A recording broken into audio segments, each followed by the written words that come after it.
Suppose you are given a question like this in an exam. Thoughts will float through your mind and you begin to ask yourself some questions. Where do you start? How do you handle this? And how can you calculate the total current flowing in these networks of circuits? Look at it. There are too many branches. You have a B, C, F, B. You have B, C, D, F. And you still have B, C, D, E, A, back to B. Right? Too many branches. The question is, how do you handle such a problem? Anyways, there is nothing too difficult here, so calm down, relax your mind. I am going to explain it every step all the way, right? Now look at it. The first thing we are going to do as a student, the first thing that is expected of you is to analyze it, analyze the network, analyze the branches, analyze every part of it. That's the first thing you need to do, right? By the time you do that, you see the clear picture of it and then apply the normal Kirchhoff's statements accordingly. So the first thing we are going to do is to analyze the diagram, all right, according to different junctions. Junction B, junction C, junction D. We may not consider this because of one reason which I'm going to explain later. Junction F, and then which other junction? I think we have B, C, and then F. We may not consider this because if you check very well, whatever that is happening here is also spilling over to the other side. So we may not consider junction D. All right, without understanding, without little understanding, the next thing we need to do is to take it junction wisely, okay? Junction B, all right? So for junction B, let's see what happens at junction B. This junction B, okay? Let's see what happens here.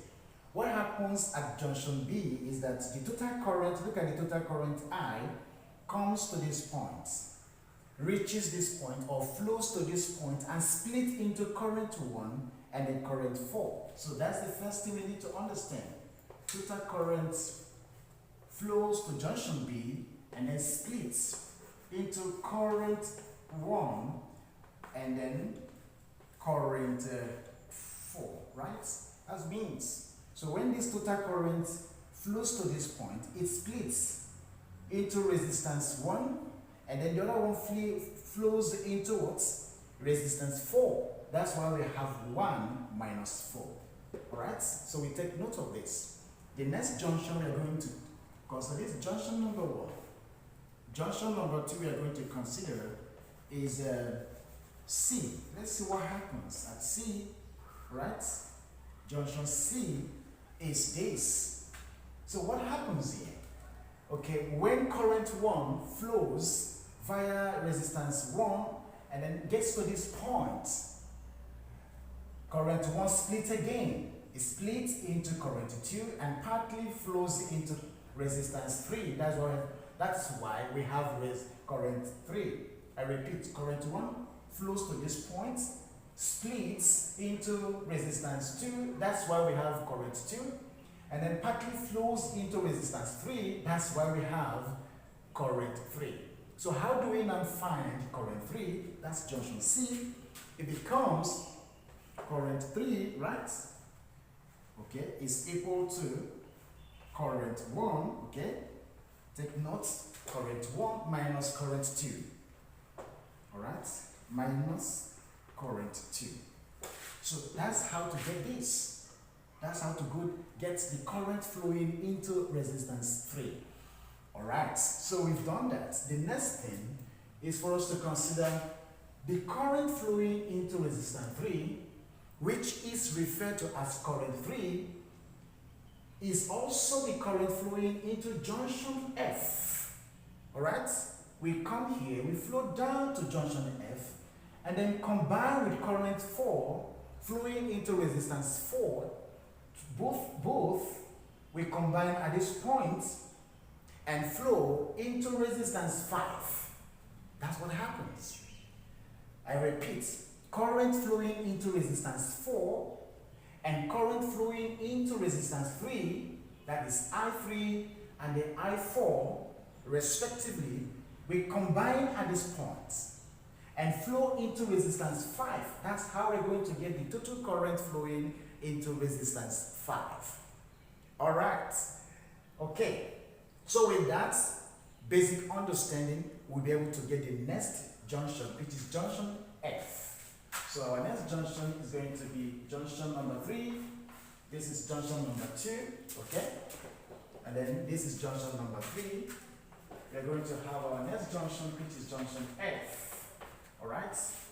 We have the current flowing into resistance 5, that is this, can only be found by considering the fact that there is a recombination of current flowing into resistance 3 and current flowing into resistance 4 respectively. So they combine at this point. We now have current 4 plus current 3.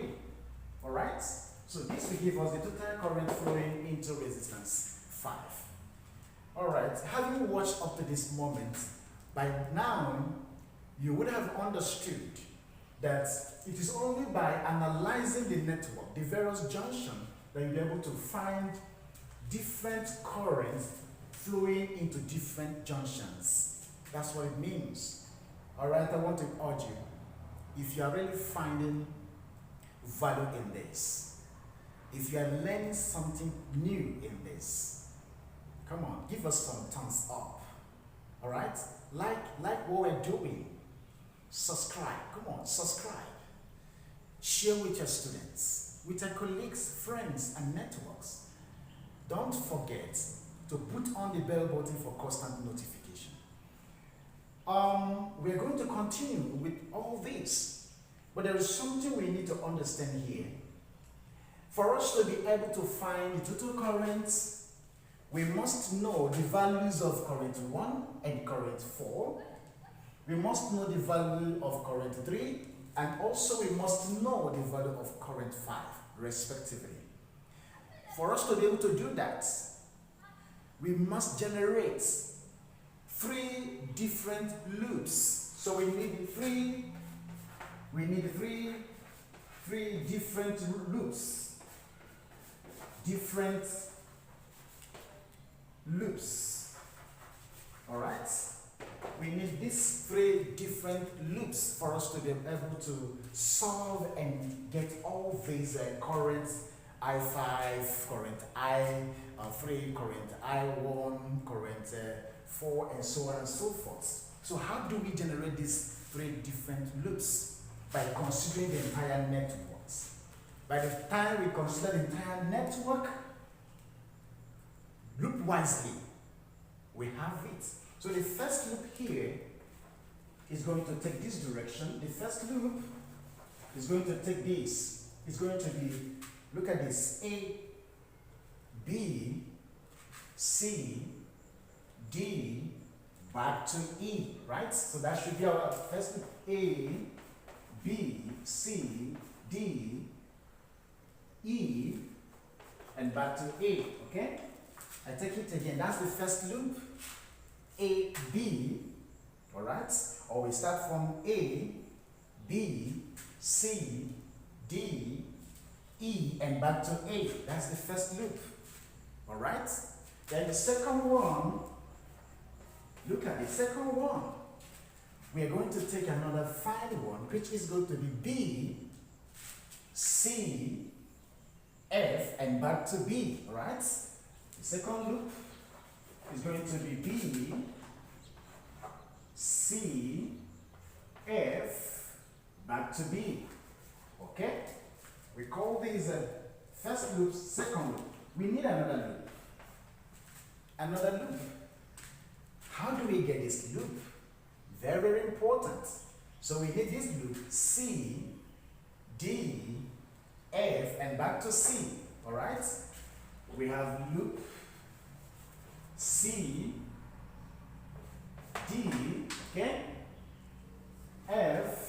back to C. We have succeeded in generating 3 loops. With these 3 loops, we are going to apply Kirchhoff's laws or Kirchhoff's statements to generate 3 equations. 3 equations.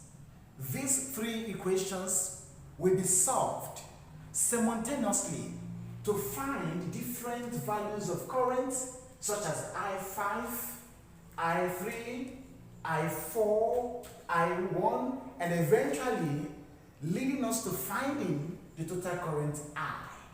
If we understand this, that means we can solve any question coming from this angle. I don't want to take much of your time. This is just simple analysis of network of an electric circuit.